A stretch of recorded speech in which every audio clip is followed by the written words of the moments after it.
नमस्कार, स्वागत है आपका उत्तराखंड लाइव में। मैं हूं आपके साथ प्रीति सिमार। बुलेटिन की शुरुआत करेंगे, रुक करेंगे खबरों की ओर। बड़ी खबर सबसे पहले आपको बता देते हैं। देहरादून से बड़ी खबर सामने आ रही है, जहां पर स्वास्थ्य विभाग की ओर से कार्यशाला आयोजित। सीएम पुष्कर सिंह धामी कार्यशाला में शिरकत करेंगे। सुबह 11 बजे एक निजी होटल में ये आयोजित होगी और दोपहर 12:30 बजे सीएम पहुंचेंगे सचिवालय। शाम 5 बजे सभी विभागों के अधिकारियों के साथ उनकी बैठक होगी और इसमें सीएम कृषि, उद्यान, सहकारिता, पशुपालन, मत्स्य विभाग के अधिकारियों के साथ समीक्षा बैठक करेंगे। तो बड़ी जानकारी आपको दे दें, देहरादून से आ रही है। स्वास्थ्य विभाग की ओर से एक कार्यशाला आयोजित की गई है, जिसमें सीएम शिरकत करने के लिए पहुंचेंगे और 11 बजे ये आयोजित की जाएगी, जिसमें सीएम पहुंचेंगे। दोपहर 12:30 बजे सीएम धामी सचिवालय पहुंचेंगे। इस पर ज्यादा जानकारी के साथ देहरादून से संवाददाता कैलाश जोशी हमारे साथ जुड़ गए हैं। कैलाश जी, क्या जानकारी मिल पा रही है इस खबर को लेकर?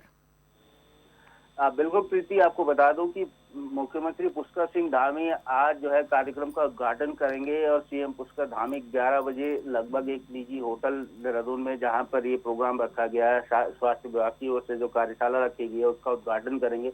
लगभग 12:30 बजे यहाँ पर मुख्यमंत्री के पहुंचने की जो हमारे सूत्र हैं वो खबर बता रहे हैं और 12:30 बजे लगभग मुख्यमंत्री वहां पर पहुंचेंगे और उसके बाद जो है कृषि हो गया, उद्यान हो गया, सरकारी सहकारिता हो गया, पशुपालन, मत्स्य विभाग, दुग्ध विकास प्राधिकरण जो है उसकी समीक्षा बैठक यहाँ पर करेंगे और उसके बाद मुख्यमंत्री जो है एक नया निर्णय जो है उत्तराखंड की जनता को देने वाले हैं। जी शुक्रिया कैलाश जी, हमारे साथ जुड़ने के लिए, इस तमाम जानकारी के लिए। तो आज 12:30 बजे सचिवालय पहुंचेंगे और 11 बजे कार्यशाला यहाँ पर एक निजी होटल में आयोजित की जाएगी। स्वास्थ्य विभाग की तरफ से ये कार्यशाला आयोजित की जा रही है, जिसमें सीएम पहुंचने वाले हैं शिरकत करने के लिए।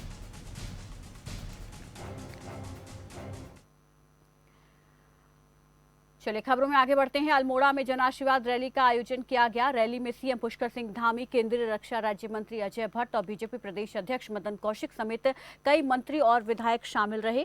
और इसके साथ ही रेमजे इंटर कॉलेज प्रांगण में बीजेपी ने सभा का आयोजन किया। मीडिया से बातचीत करते हुए सीएम पुष्कर धामी ने कहा कि राज्य सरकार जनता के बीच पहुंचकर उनकी समस्याएं सुन रही है और समाधान करने की कोशिश भी कर रही है।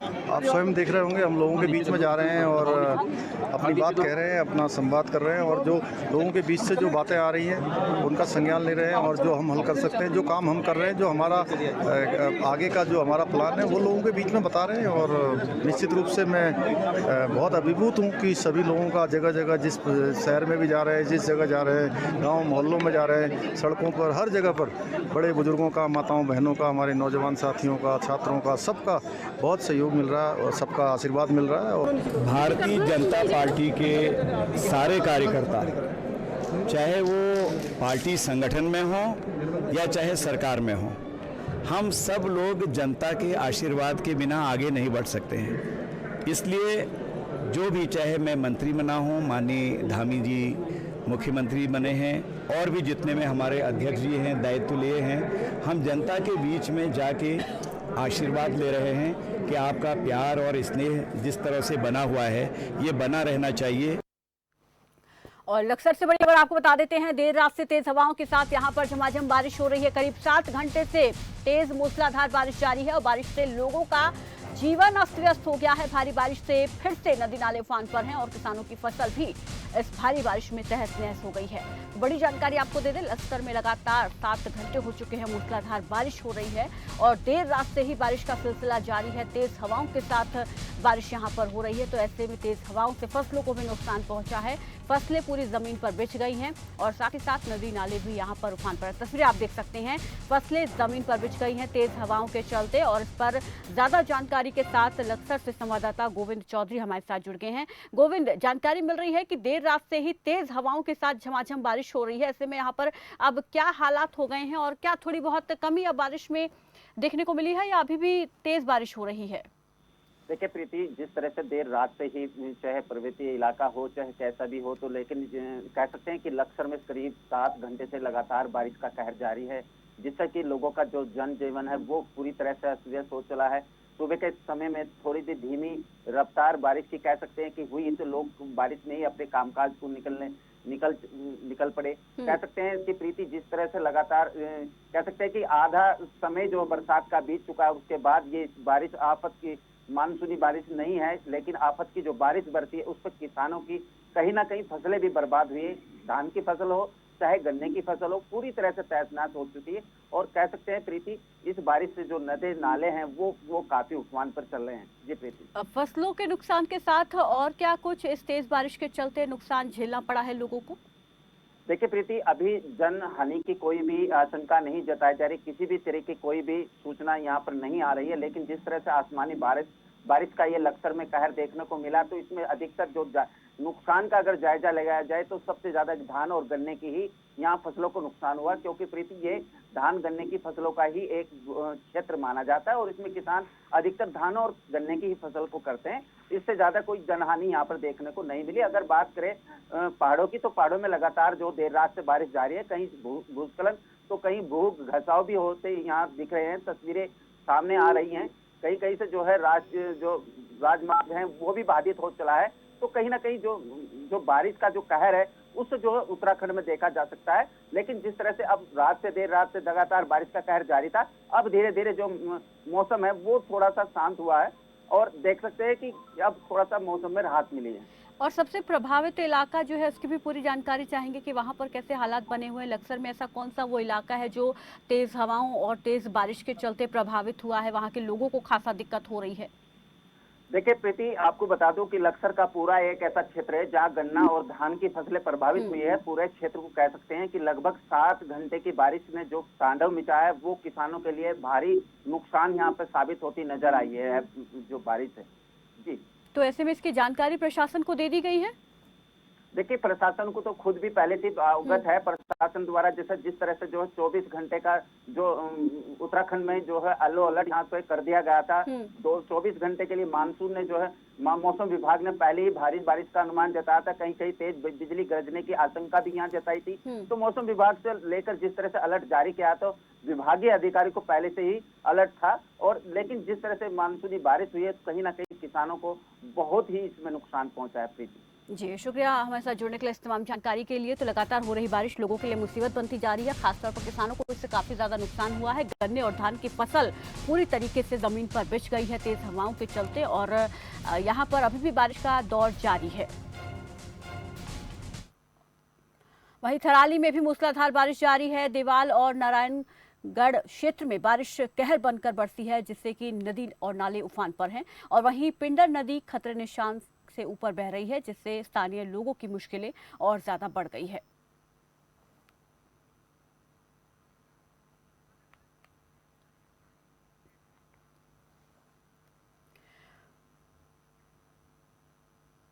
और चलिए अब आपको उत्तराखंड के अलग अलग जगहों की जहां लगातार बारिश हो रही है वो तस्वीरें दिखाते हैं कि किस तरीके के हालात वहां पर बने हुए हैं, लोगों का जनजीवन किस तरीके से इससे अस्त व्यस्त हो रहा है। देहरादून, लक्सर और थराली, यहाँ पर लगातार बारिश के बाद हालात ये हैं कि लक्सर में जहाँ किसानों को काफ़ी नुकसान हुआ है, फसलें पूरी ज़मीन पर बिछ गई हैं, इन फसलों को नुकसान हुआ है, तो वहीं थराली और देहरादून में भी तेज़ बारिश की वजह से लोगों की मुश्किलें जो हैं वो बढ़ गई हैं। कहीं कहीं पर लैंडस्लाइड की आशंका भी बनी हुई है लगातार हो रही बारिश के चलते। देख भी रहे हैं हर दिन लैंडस्लाइड की तस्वीरें सामने आ रही हैं, और यहाँ पर और भी अभी खतरा जो है लैंडस्लाइड का इन जगहों पर बना हुआ है। और इसको लेकर मौसम विभाग की तरफ से पहले ही अलर्ट किया गया था, चेतावनी दी गई थी कि लोग जो है नदी नालों के पास ना जाएं, क्योंकि लगातार हो रही मूसलाधार बारिश की वजह से नदी नालों का जलस्तर भी बढ़ गया है, उफान पर है। और ऐसे में लोगों को एहतियात बरतने के लिए कहा गया है कि वो नदी नालों के पास ना जाएं और ना ही ऐसे मार्गों का इस्तेमाल करें जहां पर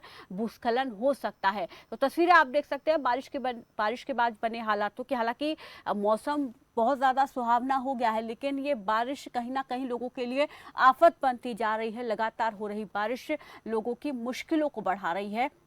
और नदी नालों के आसपास रहने वाले लोग इस वक्त काफ़ी ज़्यादा परेशान हैं, क्योंकि कुछ जगहों पर नदियों का जल स्तर भी जो है खतरे के निशान तक पहुंच गया है या ऊपर हो चुका है। तो ऐसे में यहाँ पर लोगों की मुश्किलें इस आफत की बारिश से बहुत ज़्यादा बढ़ गई हैं। तस्वीरें आप देख सकते हैं, उत्तराखंड में लगातार हो रही मूसलाधार बारिश, और हालांकि यहाँ पर पिछले 7 घंटे से बहुत तेज़ बारिश कुछ जगहों पर हो रही है। जैसे कि लक्सर में जानकारी मिली है कि वहाँ पर लगातार पिछले 7 घंटे से तेज़ हवाओं के साथ झमाझम बारिश हो रही है। तो वहीं थराली में भी बारिश का दौर जारी है, देहरादून में भी लगातार बारिश हो रही है, और मौसम विभाग की तरफ से 9 सितंबर तक के लिए इस तरीके से मौसम बना रहेगा, संभावना जताई गई है। 9 सितंबर तक मौसम खराब रहने की संभावना मौसम विभाग से की तरफ से जताई गई है। तो कुछ दिन और यहाँ पर लोगों को इस मौसम से दो चार होना पड़ेगा, बारिश की आफत झेलनी पड़ेगी।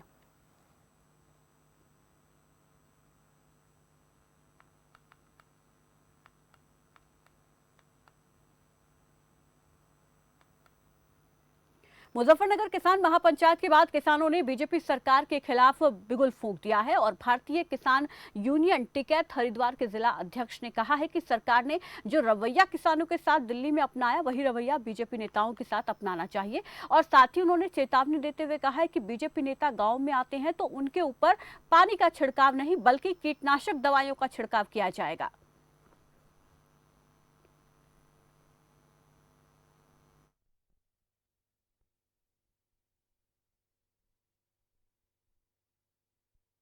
हम बीजेपी का विरोध इस तरीके से करेंगे, न तो उन तक भाव खोलना गन्ने का।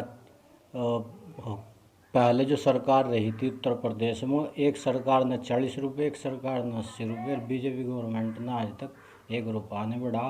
गन्ने का पिछले भुगतान रुके हुए रह रहे, तो इसका गांव-गांव जाकर विरोध करेंगे हम। उत्तराखंड में विधानसभा चुनावों को लेकर सियासी हलचल तेज हो गई है, और समाजवादी पार्टी ने सियासी पारे को और ज्यादा हाई कर दिया है। उत्तराखंड प्रभारी राजेंद्र चौधरी ने प्रेस कॉन्फ्रेंस करके कहा कि 2022 के विधानसभा चुनाव में कांग्रेस और बीजेपी के खिलाफ सभी विधानसभा सीटों पर समाजवादी पार्टी अपने प्रत्याशी उतारने जा रही है। और साथ ही उन्होंने आरोप लगाते हुए कहा कि पिछले 2 दशकों में उत्तराखंड राज्य में कोई विकास का काम नहीं हुआ, कांग्रेस और बीजेपी ने केवल अपना वर्चस्व बचाने की लड़ाई चल रही है, और इसी के लिए दोनों पार्टी हमेशा चुनाव लड़ती आई हैं।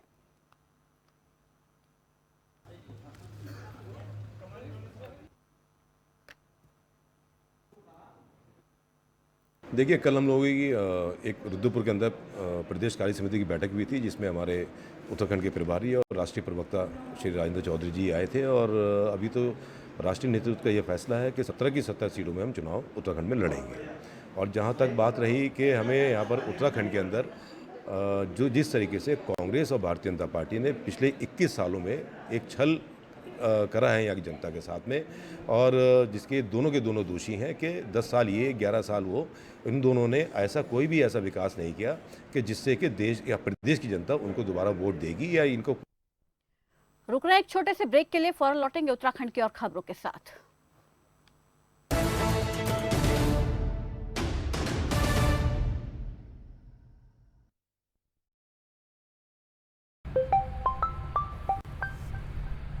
हेलो। Hello ma'am.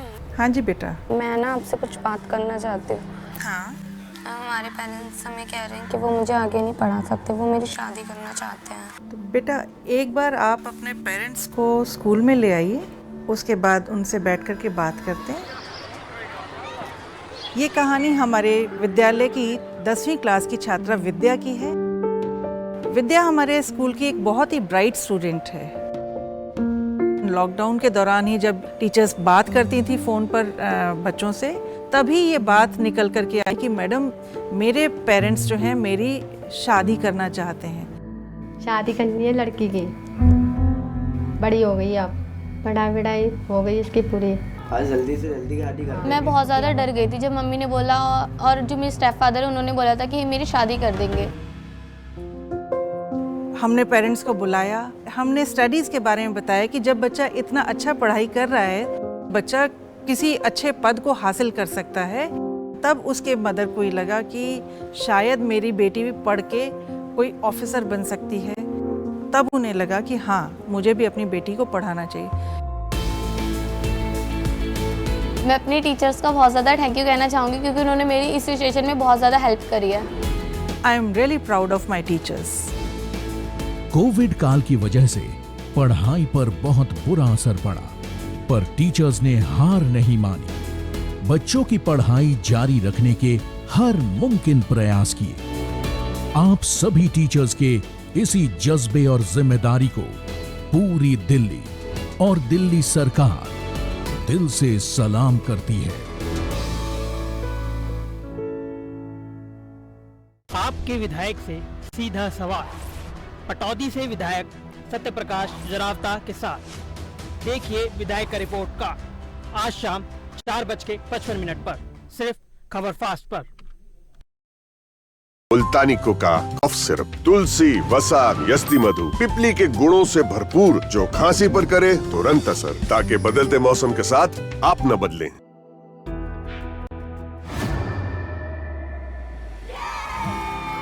घुटना, कंधा या कमर, चाहे जैसा हो दर्द, डॉक्टर ऑर्थो आपको देता है दर्द से पूरी आजादी, एक भरपूर जिंदगी। ये कोई टेम्परेरी पेन किलर नहीं, आयुर्वेदिक औषधि है।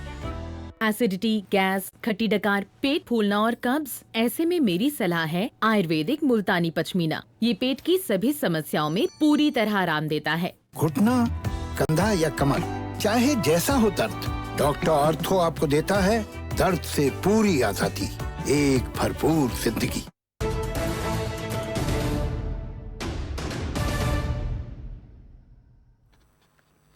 ब्रेक के बाद स्वागत है आपका। चलिए खबरों में आगे बढ़ते हैं। लाल कुआं पहुंचे समाजवादी पार्टी के राष्ट्रीय सचिव राजेंद्र चौधरी ने कहा कि जनता कांग्रेस और बीजेपी से तंग आ चुकी है और अब एक ही विकल्प समाजवादी पार्टी यहां पर जनता के सामने है और साथ ही साथ अब जनता को तय करना है कि उन्हें किसके साथ जाना है। उन्होंने साथ ही ये भी दावा किया है कि 2022 में हमारी सरकार बनेगी।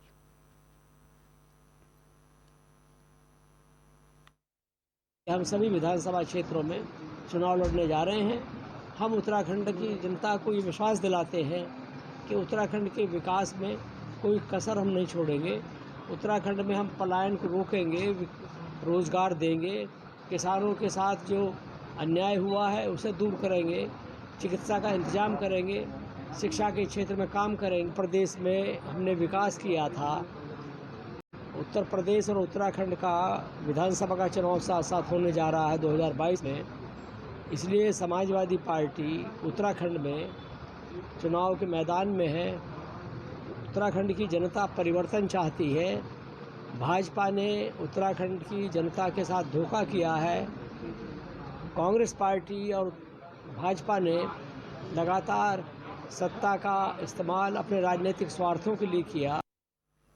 उत्तराखंड में चुनावी हलचल के बीच नेताओं के रणनीति बनाने के लिए दौर यहां पर हम देख रहे हैं कि शुरू हो चुका है। इसी कड़ी में आज मैनिफेस्टो कमेटी हरिद्वार के जिला प्रभारी सरवर यार खान कलियर पहुंचे, जहां पर उन्होंने कार्यकर्ताओं के साथ चर्चा की और जब वहां पर पहुंचे तो कार्यकर्ताओं ने फूल मालाओं से उनका स्वागत किया और इस मौके पर सरवर यार खान ने कहा कि विधानसभा चुनाव को लेकर घोषणा पत्र तैयार किया जाना है, जिसको लेकर टीम गठित की गई है और हरिद्वार की जिम्मेदारी मुझे सौंपी गई है, जिसमें हरिद्वार के कार्यकर्ताओं और विधायकों से रायशुमारी करके उनके सुझाव मांगे जा रहे हैं। इसको घोषणा पत्र समिति का सदस्य बनाकर यहाँ भेजा गया है और हमारी पार्टी ने मुझे ये जिम्मेदारी दी है कि जाके मुझे पूरा डिस्ट्रिक्ट हरिद्वार दिया गया है जिसमें 11 विधायक हैं, तो मुझे हर जगह जाके 11 विधानसभाओं में जाके और उन लोगों का जाके सबके उनके प्रस्ताव लेना है। उनकी जो समस्याएं हैं, किसी की कॉलेज की है, किसी की पुल की है, बहुत से लोगों की समस्याएं भी यहाँ पर भी दी हैं। उन सारी समस्याओं को इकट्ठा करके और हमारी कमेटी जो मैनिफेस्टो कमेटी है उसमें बैठ के उस पर विचार होगा। हमारी पार्टी ने तय किया कि कुछ समस्या प्रदेश की होती है, कुछ जिले की होती है और कुछ विधानसभा की। तो विधानसभावार सबकी समस्याएं जानने के लिए आज हमारे सरवर भाई जी जो हमारे जिले के प्रभारी यहाँ पर आए, उन्होंने जो हमारे क्षेत्र के जिम्मेदार साथी थे सबने अपनी समस्या बताई। लालकुआ के हल्दू चौड़ में ग्राम प्रधान और बीटीसी मेंबर्स द्वारा सड़कों में हुए गड्ढे भरने का काम किया गया। और इस मौके पर विधायक नवीन दुमका ने कहा कि हर किसी का कार्य करने का अपना क्षेत्र और समय होता है, वो सभी को अपने कार्य क्षेत्र में रहकर काम करना चाहिए।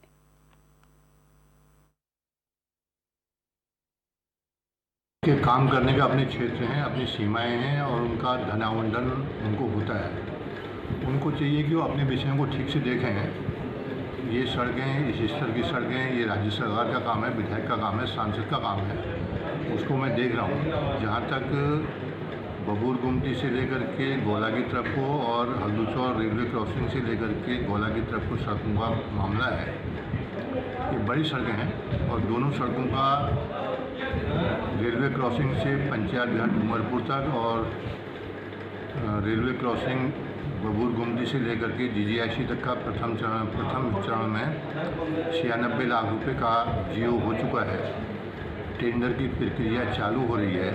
बरसात का समय है, डामर का काम है। उम्मीद करता हूं कि इस महीने के आखिर तक इन सड़कों का काम प्रारंभ हो जाएगा। गैरसैंण की बदहाल सड़कों को लेकर कांग्रेसी कार्यकर्ताओं ने जन जागृति यात्रा का आयोजन किया। विधानसभा भराड़ीसैंण में कांग्रेसियों ने जन जागृति यात्रा निकाली और सरकार के खिलाफ धरना प्रदर्शन किया। साथ ही नाले में तब्दील हुई सड़कों पर कांग्रेसी कार्यकर्ताओं ने विरोध जताते हुए रोपाई की पूर्व राज्य मंत्री सुरेश कुमार बिष्ट ने सरकार और क्षेत्रीय विधायक पर वादाखिलाफी के आरोप लगाए हैं। तो वहीं प्रदेश महामंत्री हरिकृष्ण भट्ट ने कहा कि जल्द सड़क की स्थिति नहीं सुधरती है तो इसका खामियाजा सरकार को भुगतना होगा।